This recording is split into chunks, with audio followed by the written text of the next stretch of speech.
తో హాయిగా ఎప్పుడు ఏదో భగవంతుడి గురించి ఆలోచిస్తూ చదువుకుంటూ జపం చేసుకుంటూ స్మరిస్తూ ధ్యానం చేస్తూ పరవశించిపోదామని ఏకాంతం కోరుకోగలిగినటువంటి స్థితికి ఎదగగలిగితే వాడు ధన్యాత్ముడు.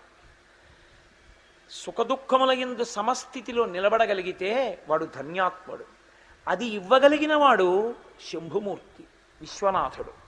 కాబట్టి సతాం సంగో గంగాభ శంభుసేవనం, గంగా స్నానము శంభుసేవనము, ఇవి 4 అంత గొప్పవి.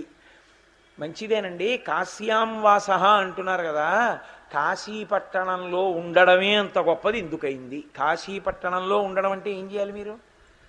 కాశీపట్టణంలోకి ప్రవేశించాలి. దీనికి ఒక హద్దు ఉంది. పంచక్రోశములు అని 5 క్రోశముల దూరం కాశీ.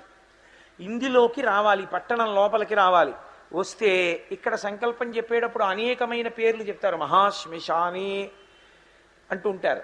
కాబట్టి దీనికి మహాశ్మశానం అని ఒక పేరు వారణాసి పట్టణానికి. ఈ పట్టణం లోపలికి రావాలి. ఏమీ కష్టమా?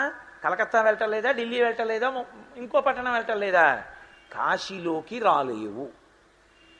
కారణం ఏమి అంటే, నేను కాదు చెప్పవలసింది, పరమశివుడు చెప్పాడు. లోకానికి ఎప్పుడైనా జ్ఞానం ఇవ్వవలసి వస్తే పార్వతీదేవి పరమేశ్వరుణ్ణి ప్రశ్నిస్తుంది. పరమేశ్వరుడు ఆవిడికి చెప్తూ ఉంటాడు. ఆవిడ ద్వారా లోకానికి అందుతూ ఉంటుంది.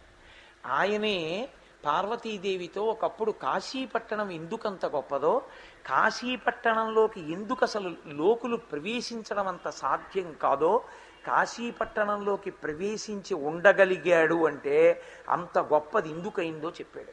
చెప్తూ ఆయన అన్నాడు, అనిశంబు మనచేత అవిముక్తమయ్యుంట ముగ్ధాక్షి ఇది అవిముక్తమయ్యే, మనకు ఆనందంబునరించు కావున ఆనంద విపినాభిదానమయ్యే.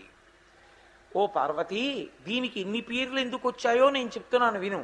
సంవసింతు మహాశ్మశాన భూములనే కాన నేనుంటా మహాశ్మశానమయ్యే, నూరంత ప్రొద్దుండ ఉండు రుద్రుండనే నగుట చేసి ఇది రుద్రగేహాఖ్యయ్యే, వరుణయు అసియు కలియును ఇట అక్షరసరవితో కూడి వారణాసి సంజ్ఞయయ్యే, గాశ్రుదీప్తాయనంగా విఖ్యాతమైన ధాతువున కాశీయ్య భూతలంబునందు అని చెప్పాడు.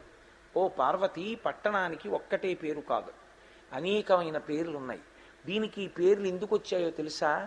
అనిశంబు మనచేత అవిముక్తమయ్యుంట ముగ్ధాక్షి ఇది అవిముక్తమయ్యే. ఈ పట్టణాన్ని నేను ఎప్పుడూ విడిచిపెట్టను.